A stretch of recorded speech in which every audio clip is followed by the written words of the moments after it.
ఓం శాంతి. మురళీ రవళి. ఈరోజుటి మురళీలోని కొన్ని మధుర మహావాక్యాలు. తేదీ 31/10/2023. బాబా చెప్తున్నారు, మధురమైన పిల్లలు, ఇప్పుడు మీరు పూజారుల నుండి పూజ్యులుగా, నిరుపేదల నుండి యువరాజులుగా అవుతున్నారు. కావున మీరు సంతోషంలో గంతులు వేస్తూ ఉండాలి. ఎప్పుడూ ఏడవకూడదు. ఏ అవినాశీ జ్ఞానరత్నాలైతే మీకు లభించాయో వాటిని ధారణ చేసి మీ నోటి ద్వారా దానము చేయండి అని బాబా చెప్తున్నారు. ఈ మహాదానము ద్వారా భారతదేశము సుసంపన్నముగా అవుతుంది. ఏ విధంగా పిల్లలైన మీరు బాబా నుండి ఆస్తి తీసుకుంటున్నారో అలాగే ఇతరులకు కూడా ఇవ్వండి. అందరికీ దారిని చూపడం, సుఖమును ఇచ్చేవారిగా అవ్వడము మీ బాధ్యత. మీరు శివబాబా శ్రీమతంపై నడుస్తూ పూర్తి ప్రపంచాన్నే పరివర్తన చేస్తున్నారు.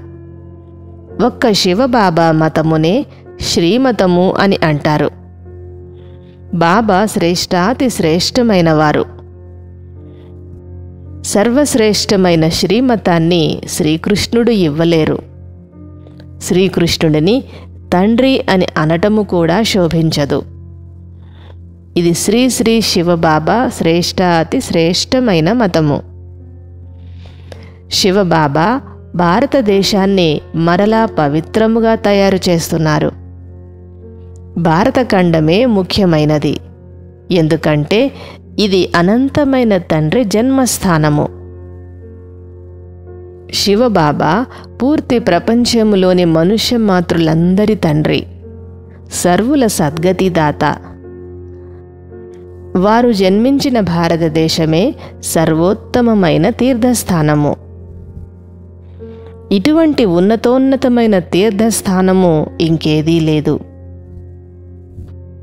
ఎవరు ఎంత బాగా చదువుతారో అంతగా ఉన్నత పదవిని పొందుతారు. బాగా చదవాలి మరియు చదివించాలి కూడా. అనగా ఇతరులను తమ సమానముగా తయారు చేయాలి. అప్పుడే ఉన్నతమైన పదవిని పొందగలుగుతారు. పిల్లలైన మీరు అందరికీ బాబా పరిచయాన్ని ఇవ్వాలి. శివబాబా సర్వాత్మలలోకెల్లా ఉన్నతమైన ఆత్మ, పరమ ఆత్మ. వారికి రూపము ఉంది మరియు సుగంధము కూడా ఉంది. శివబాబా అవినాశి జ్ఞానరత్నాలను వర్షించటానికి ప్రజాపిత బ్రహ్మ శరీరాన్ని అప్పుగా తీసుకున్నారు. బాబా తన సమానంగా పిల్లలను రూపము మరియు సుగంధము గలవారిగా తయారు చేస్తున్నారు. మీరు అవినాశి జ్ఞానరత్నాలను ధారణ చేయాలి. నోటి ద్వారా జ్ఞానరత్నాలను మరలా ఇతరులకు దానము చేయాలి. ఈ అవినాశి జ్ఞానరత్నాల విలువను ఎవ్వరూ కట్టలేరు. ఇది అనాది మరియు అవినాశి అయిన డ్రామా. అనేకసార్లు రిపీట్ అవుతూ వస్తోంది. డ్రామాకు ఆది అంత్యము లేదు. ప్రతి 5000 సంవత్సరములకు ఒకసారి మరలా పునరావృతమవుతూ ఉంటుంది. పిల్లలైన మీరు మాత్రమే ఈ విషయాలన్నింటినీ స్పష్టముగా అర్థము చేసుకున్నారు. సేవాధారి పిల్లలపై సేవ బాధ్యత ఎంతగానో ఉంది. అలాంటి పిల్లలే తండ్రి హృదయముపైకి ఎక్కుతారు. వారే మరలా విశ్వసింహాసనాన్ని కూడా అధిరోహిస్తారు. మీరు మహాదానులుగా కావాలి మరియు బాబాను స్మృతి చేయాలి. స్వర్గ రచయిత అయిన శివబాబాయే శ్రీకృష్ణునికి కూడా స్వర్గ వారసత్వాన్ని ఇచ్చారు. వారసత్వమునే దానము అని కూడా అంటారు. ఒక్క శివబాబాయే సర్వాత్మలకు అవినాశి జ్ఞానరత్నాలను దానము చేయగలరు. ఆత్మ సూక్ష్మాతి సూక్ష్మమైన శక్తి. ఇంత చిన్నని ఆత్మలో బేహద్దు పాత్ర నిండి ఉంది. బేహద్దు డ్రామాలో పాత ప్రపంచపు వినాశనము నిశ్చితమయ్యే ఉంది. వైజ్ఞానికులు పాత ప్రపంచ వినాశనము కొరకు అన్ని రకాల ఏర్పాట్లను తయారు చేసే ఉన్నారు. ఈ వినాశనము డ్రామాలో రచింపబడి ఉంది. ఇందులో శంకరుని విషయము ఏమీ లేదు. కేవలము శంకరుని పేరును నిమిత్తముగా పెట్టారు. పాత ప్రపంచ వినాశనముతో పాటు ప్రకృతి వైపరీత్యాలు కూడా జరగనున్నాయి. ఈ సమయంలో అందరూ అనాథలుగా, నిరుపేదలుగా ఉన్నారు. మొత్తం ప్రపంచమంతా అనాథ పిల్లలే. ఎందుకంటే అవినాశి మాతాపితల పరిచయమే లేదు. పిల్లలైన మీరు విశ్వాధిపతులుగా అవుతున్నారు. కావున మీరు ఎప్పుడూ బేహద్దు నశాలో ఉండాలి. అర్ధకల్పము పూజారులుగా ఉన్న మీరు ఇప్పుడు మరలా పూజ్యులుగా అవుతున్నారు. కావున ఎల్లప్పుడూ సంతోషములో గంతులు వేస్తూ ఉండాలి. సంతోషము లేకపోతే ఏడుస్తూ ఉంటారు. ఎవరైతే ఏడుస్తారో వారు పోగొట్టుకుంటారు. శివబాబా ఒక్కరే సుఖాన్నిచ్చే తండ్రి. వారి శ్రీమతము ద్వారానే మీరు శ్రేష్టముగా అవుతారు. శివబాబా మతము శ్రేష్టాతి శ్రేష్టమైనది.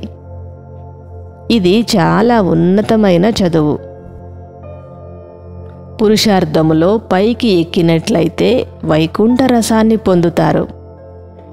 పడిపోయినట్లయితే ముక్కలు ముక్కలుగా అయిపోతారు. కావున అడుగడుగులోనూ మీరు తండ్రి సలహాను తీసుకుంటూ ఉండాలి. పిల్లలైన మీకు సేవ చేయాలనే అభిరుచి ఎంతగానో ఉండాలి. మీరు సేవను ప్రారంభించండి. ఖర్చు దానంతట అదే వస్తుంది. బాబా హృదయ సింహాసనంపై కూర్చునేందుకు సేవా బాధ్యతను తీసుకోవాలి. మహాదానులుగా తప్పకుండా అవ్వాలి. జ్ఞానదానమును చేయటంలో కొంత ఖర్చు జరిగినా పర్వాలేదు. ఇది చాలా ఉన్నతమైన గమ్యము. కావున చాలా అప్రమత్తతతో నడవాలి. ప్రతి అడుగులోనూ శ్రీమతాన్ని తీసుకుంటూ ఉండాలి. వరదానము. లగ్నము అనే అగ్నిలో అన్ని చింతలను సమాప్తము చేసే నిశ్చయ బుద్ధి నిశ్చింత భవ. ఏ పిల్లలైతే నిశ్చయ బుద్ధి కలిగి ఉంటారో వారు అన్ని విషయాలలోనూ నిశ్చింతులుగా ఉంటారు. చింతలన్నీ సమసిపోతాయి. బాబా చింతల రూపీ చితి నుండి బయటకు తీసి హృదయ సింహాసనంపై కూర్చోబెట్టారు. స్లోగన్. ఎంత అచలముగా మరియు స్థిరముగా అవ్వాలంటే ఏ విధమైన సమస్య బుద్ధిరూపీ పాదమును చలింపచేయకూడదు. మధురాతి మధురమైన ఆత్మీక పిల్లలకు మాతాపిత బాప్ దాదాల ప్రియ స్మృతులు మరియు గుడ్ మార్నింగ్. ఆత్మీక పిల్లలకు ఆత్మీక తండ్రి నమస్తే. ఓం శాంతి.